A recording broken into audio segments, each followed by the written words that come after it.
na ene afutu sama mede ema wo no me twanitia na matudin say don't be too quick to defend your status and levels. Don't be too quick. Empere wo ho na nsama nipa kan fa wo ho no emfa emma enye wadwen say wo ba abeyi ano. Eto da bia nipa be kan kire o say adwuma no kora wo kope no wontume nye. Enforce wo ho. What I say? Enforce wo ho. Na mom ma wadwuma o resource emom na enkere say sa na wo betimi aye. Enti no embostu enhoahoa wo ho say ade wei metimi aye ade wei meye ni say no enha wo ho kra sua sadia wankasa wo bema wo resource akasa ede amount sa asema mekan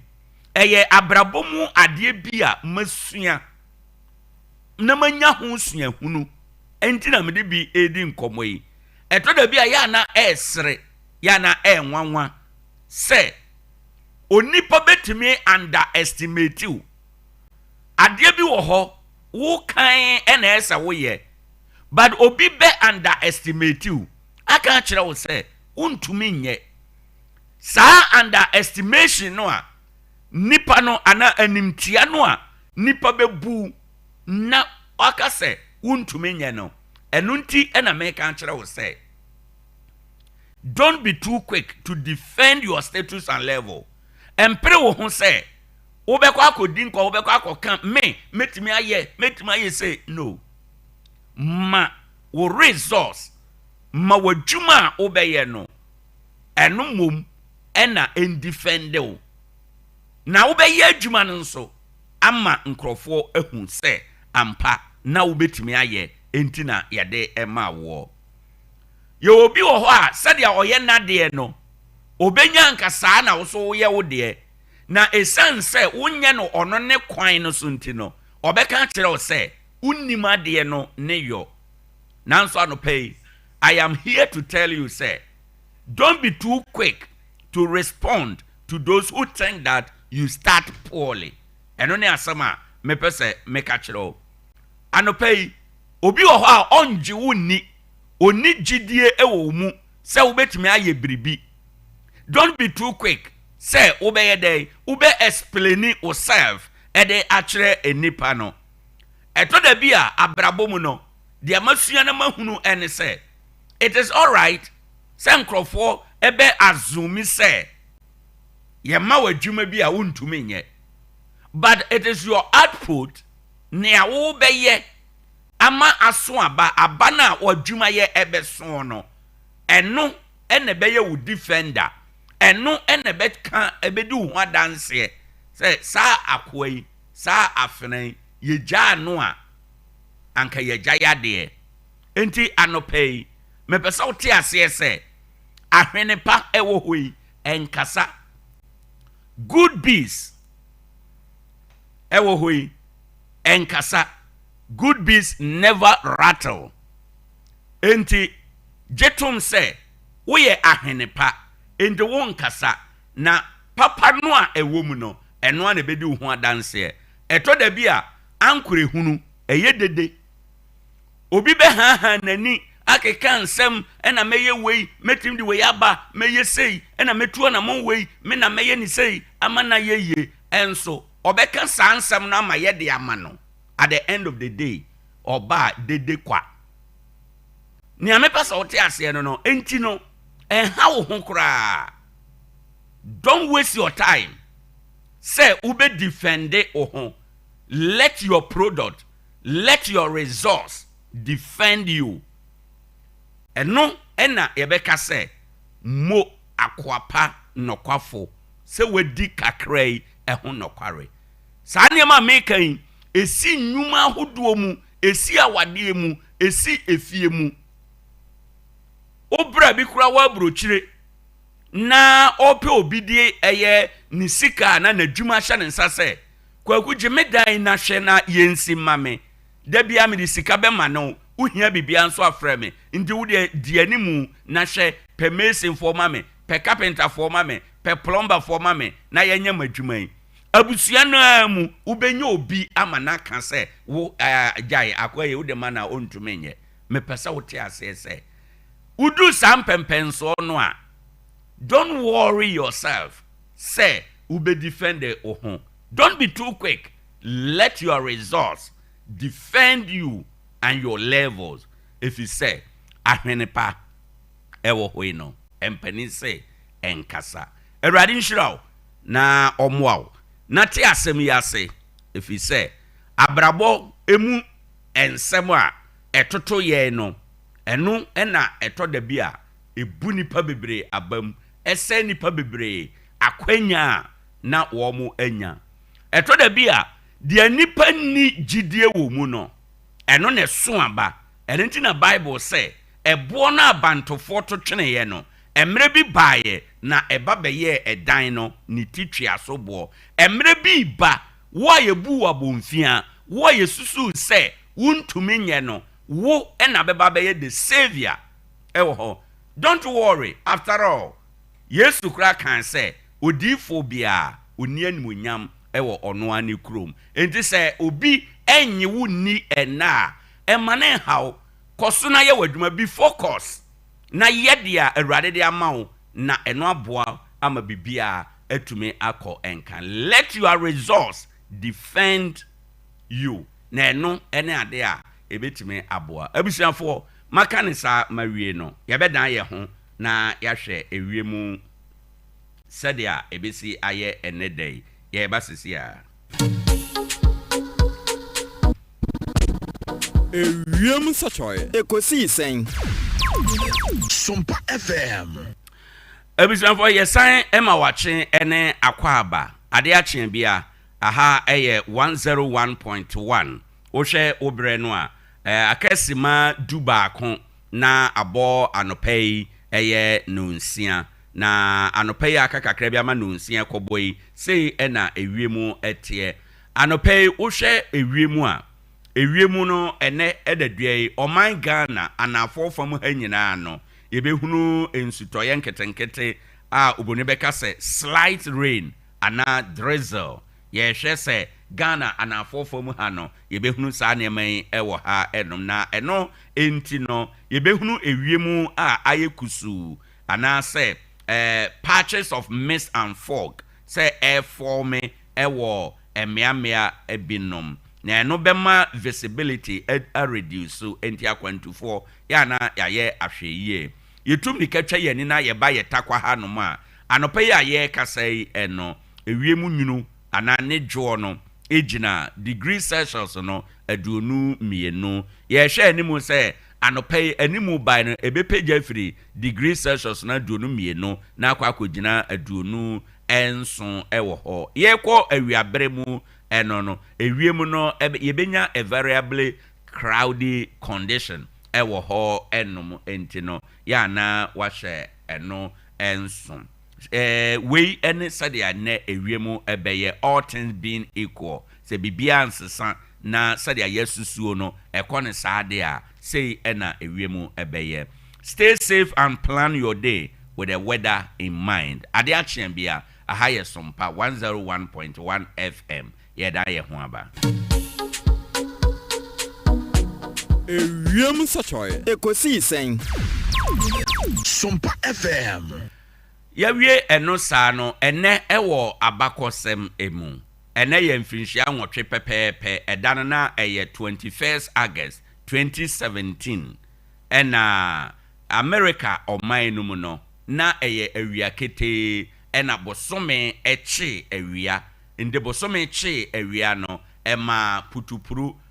ade sanye by force wobra na eye awia bre emu enti no on this day 8 years ago no America oman no womo ehunu solar eclipse na we no ye dia na womo hunu bi no na achepa ewo America man mu nti oba ye Facebook no so a sei na saada no America man mu eyeye bosome eche awia ema awia kete no a na nkrofo nam ekọ wo mu nnwuma eso no eba ebeye se ade asa mputupuru ɛwɔ hɔ wɔ abere nso a na ɛyɛ awiabere ɛwɔ hɔ ɛnom na ɛhyɛ ase firi Oregon ɛwɔ anafo atɔyɛ fam ɛde ba besi ɛyɛ Carolina ɛyɛ anafo ɛkɔ na pueyɛ ɛhɔ ɛnom no nipa bɛyɛ ɔpepem ahodoɔ pii ɛna saa da no wɔn ho dwiri wɔn kankan wɔn a na ohunu bi da no wɔn kan sɛ ei na adeɛ na asie ɛma nipa bebree ebi bɔ binim ebi yam hyehye wɔn ebinom nso yɛ asɛmpɛ epi abɔntene ɛkɔ sɛ wɔn kɔ akɔhwɛ deɛ asisie ɛwɔ hɔ no nyinaa nti ɛnɛ ɛyɛ mfirinhyia nwɔtwe wɔ abakɔsɛm mu a bosome ɛkye awia ɛma awia kete esum eduru America ɔman no eclipse ɛyɛ solar eclipse no ebi esi yɛ ɛwɔ America ɔman no emu yɛwie abakɔsɛm no yɛnhwɛ tietia sɛdeɛ yakwan so ɛbɛyɛ ansa na ɛnɛ yakɔ akɔfa anɔpɛ kasɛbɔ no ɛde abrɛw wohwɛ bere no a akɛsima nso pɛpɛɛpɛ na abɔ anɔpɛ ɛyɛ nonsia bɔ a 21st for ada romanti nonsia bere mu kasɛbɔ anɔpɛ yɛde bɛbrɛw adɔkotafo yi sɛ wɔn atena ase anɔpɛ nkorabata dunum ne nyina da wɔn yɛ adwuma kɔhɔ kɔgye wa yaresa wo takwade a uti na yeye abontene ya so a Roman stores no nhwe animu ɛhɔnom ɛna wɔn ɛwɔ obɛkɔ akɔto Dr. Augustine obɛboa ne n'adwuma yɛfo Angela ne wɔn ɛka ho nyinaa na wɔn ahwɛ wo yadeɛ ɛwɔ hɔ ɛnom ɛnɛ ya kwan so ya driver for ya mamwa yiko nanso yɛsrɛ mo ani die mu ada sɛ umu koi madaroma munya hwɛ yie ɛwɔ kwan no so ɛmfa ɛma yɛn wabusua ehiawo driver wabusua ehiawo sɛ obɛkɔ na waba enti ɛwɔ sɛ okɔ na woba na nyentem sɛ me pentem your family needs you alive not fast enti anopɛ baby abeduru bia ɛkwan no so mmara ne nhyehyɛe bia yɛde agu akwan mu no hwɛ sɛ ubedi so pɛpɛɛpɛ saa ɛwɔ hɔ ɛnom ne titiri sɛ uduru ekurum baabi ankwadaa ɛwɔ baabi a nipa ɛtwa kwan no mu a na wayɛ ahwɛ yie sɛ ɛbɛyɛ a unkɔfa nkwanhyia bia ɛmma kae sɛ yɛn kwa a ekuta yɛ sɛ nipa no yɛni ne sɛ so ɛwɔ hɔnom sɛ bibi sɛyɛ a yɛkɔfa bi ɛde abɛhyɛm anaa nkwa no efiri yɛn nsa a yɛkɔtɔ bi asande abɛhyɛm ama na yɛyie ɛde ama yɛn ɛno nti fa saa asɛm hyɛ wadwenem na ɛnɛ wotu kwan wasika kwan no ɛso no watumi ayɛ ahwɛ yie ɛwɔ ɛkwan no ɛso drive with care and arrive safely and then so kwan so jojo ho kokɔbɔ a yɛde ɛma wɔ ɛnie yɛgu so a kakra yɛhwɛ na yɛatoto nneɛma na yɛadan yɛni akɔ ɛyɛ fikɛsiem Sompa 106.5 FM Accra na yakɔ akɔfa anɔpa no nsia kasɛbɔ yɛde abrɛw ɛwɔ ha ɛnom na anɔpa yi nsɛm ahodoɔ no a wobɛtie no bi sɛda medican aka akyerɛ wɔ no yokofoɔ aditeni Shatawale ɛno ɛwɔ news ahodoɔ no emu ɛwɔ ha ɛnom afei ɛne PP foɔ sɛ wɔn wɔ gyidie sononko ɛwɔ ɛyɛ Electoral Commission no emu sɛ akwatia by election na ɛba soɔ no wɔn bɛma bibia atumi akɔnkan wɔn kan saa asɛm wei ɛbra isi no ankasa nso ɛbɔ ɛyɛ amaneɛ sɛ wayɛ krado sɛ akwatia aba no ɔbɛhwɛ ama bibia yɛ kama nti wɔ sɛ we are confident in EC's credibility ahead of akwatia by election NPP and this asɛm to dwa afei akwatia by election EC pledges transparent and peaceful polls ɛno ɛwɔ ha ɛnom corporal punishment should be reintroduced China Paga MP ɛmrahyɛ badwane a ɔwɔ China Paga ɔno na ɛde ato dwa sɛ suku nkwadaa ɛsɛe dodo awofoɔ enti no yɛmma kwan na suku mu mmara na ɛwɔ hɔ kane akwadaa di bɔne a teacher ni timi fa aba ɛtea no yɛnsan kɔfa saa deɛ no mmara biem yɛyɛ ne saa ebetumi aboa yɛn UG warns against encroachment on Bote man land na eno so boteman ensase no ese enkrofo atu omani agu so a obi ekọ pebie ne na yebo ho ekoko Pokuase Nsawam road works to be completed on schedule. Road Minister. Also for share a car kwan ensem so. Yewura Kwame Govins Agboja. Ono na eka say or say. Pokuase Nsawam car kwan na. Kwan no atete apansama ye poto ahono te se mpampa eno. Saa kwan no contractor for ekoso na obehwe se won bewie ebre a esese won mu ewie emu ewo ho enom. Akwati Abia election. Treat journalists with respect. IGP to police officers. Prosi Ejumano Sadom Penny Odano Yura IGP or say Akwati Abia to a ebe a prosi for Ncentral for Ebekoho Monfa Nidie and Ubu Emma Womo. Tamale Central by election. NDC pegs filing fee at 40,000 Ghana cedi. NDC say Tamale Central by election no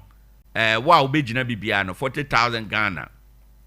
ena ubetua ewo ho eno ntino yenhye eno nso. US donate $1 million ammo to Ghana Armed Forces. Naturally say America woma beche Ghana Armed Forces no asrafo dom no woma beche womo eye car eno enso ewo ho enum abusuafo mayenko enkran yankofa nsam no na dodo na wo we achi a ni nyina eba. Good morning.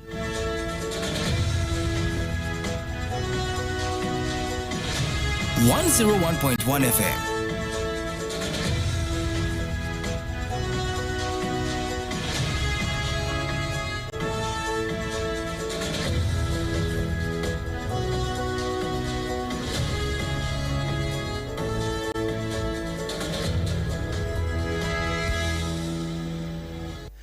Abo anopa no nsia ewo Sompa 106.5 FM enkrade no ensam na de edoso papa de edi akotene na edi anihwe ene aso tie no yesamfo anya adage asem brasa ntrofo bo no begu na bobo ano na de aka anopai na nakwadwo JC Company Limited aso yemu say yemfa nso mo say no nsia bre mu kase yebo na enye twa no ho free Sompa fie 106.5 FM ye yenkranya ewo headquarters Sompa 93.1 Asantimamu eno eye hwada braka ba bia 21st clinic wono brekro na no ayiko 100.9 so je e de ama Asantiman ena wanita akoko so yi Kingdom 106.1 FM ewo Mankasim mfimfiri mantamu wono mo nso age afe ubenya ewo Tarkwa na Sompa 101.1 101.1 FM 103.3 wono me wo bono eni na afa nyina Sompa invitational cup seke mo ene ama kuredu nom no eno ye Sompa 98.9 bono henkuro 101.3 Sompa kro na ewo bono doma mani masase paso afe live wo Sompa 106.1 FM na ye bono champion du akwa eno etachima na henkuro noa ena Sompa 90.7 nsoje ena Sompa 90.7 nsoje ede amankra nsaman eno ti decoder so be FM stations no wono okwa wa won sabe kan yi www.somponline.com ensemi nyina ya bono board akwa kogu obenya bia kenkan wono me wa ma no ne France abrochi ma mu Paris na henkuro ton adamfo pa radio Facebook no